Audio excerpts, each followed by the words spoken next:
Hey everyone, this is Fractions Lesson 9-8, and today we're going to be using a table or a chart to be able to solve a problem. So as I read my essential question, I want you to be thinking about how to answer this question throughout the lesson, as well as you need to be able to answer this question at the end. So our question says, how can you use a pattern or table to solve a problem? So let's read the problem right here in green.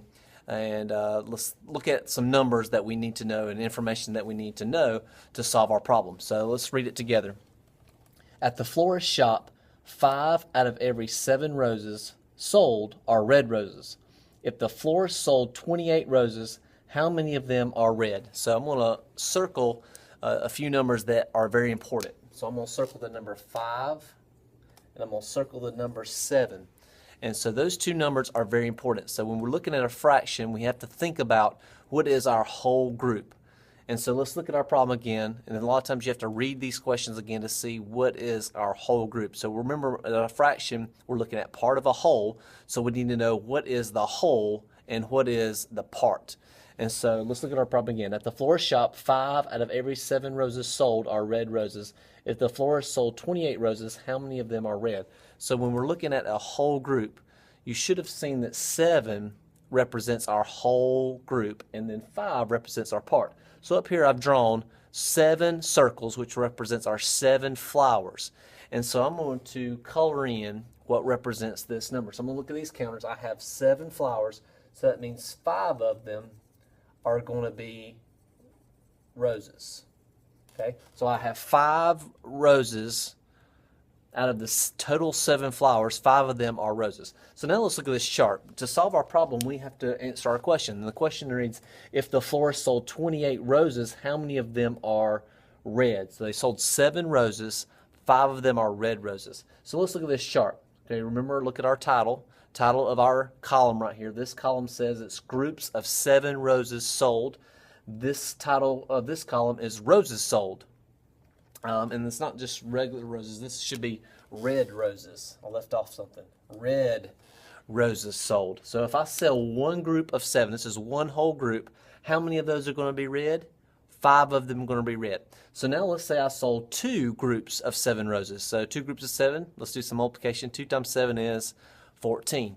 So I have 2 groups of 7, and out of those 14 roses, 10 of those would be red roses. If I sold 3 groups, 3 times 7, or 3 times 5 would be 15.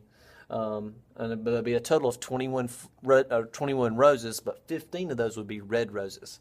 And so if I had 4 groups of 7, so 4 times 7 would be 28, and then 20 of them would be red roses. And so my answer to this problem would be 20. So I'm able to use this chart to help me solve this problem. But notice what you're looking at. What you're looking at is looking at a pattern. We want to use, how can we use a pattern or table to solve the problem? Now this table was already completed, but being able to use this one, if I were just giving you the first set of numbers, let's say I were just to give you this one, could we have solved it? Groups of 7, 2 groups of 7, 3 groups of 7, 4 groups of 7. So if I had one group of 7 roses, how many of those would be red? So let's go to our problem. At the florist shop, 5 out of every 7 roses are red roses. So one group of 7, I would have had 5 roses. So I'm using this table to help me complete it. So we're doing this backwards. So I'm giving the answer first to see how you can use to solve this. So let's say I had 2 groups of 7 roses. So one group gave me 5 roses. If I had a second group of 7 roses, how many of those roses would be red roses? Again, there'll be 5 more, but I have 2 groups of 5. So I'm multiplying 2 times 5 to get 10. And notice you're going to see a pattern here. Hopefully you already saw that. My third group of 7 roses, which would have given me a total of 21 roses, but we're looking at how many of those, for each 7 there's 5 red. So I'm going to have 3 groups which have 5, so 3 times 5 would be 15. And then my last one, 4 groups of 7 roses. I'd have a total of 28, but I'm looking for how many of those are red. So 4 times 5 would be 20, and there would be the answer to our question is, if the florist sold 28 roses, how many of them are red?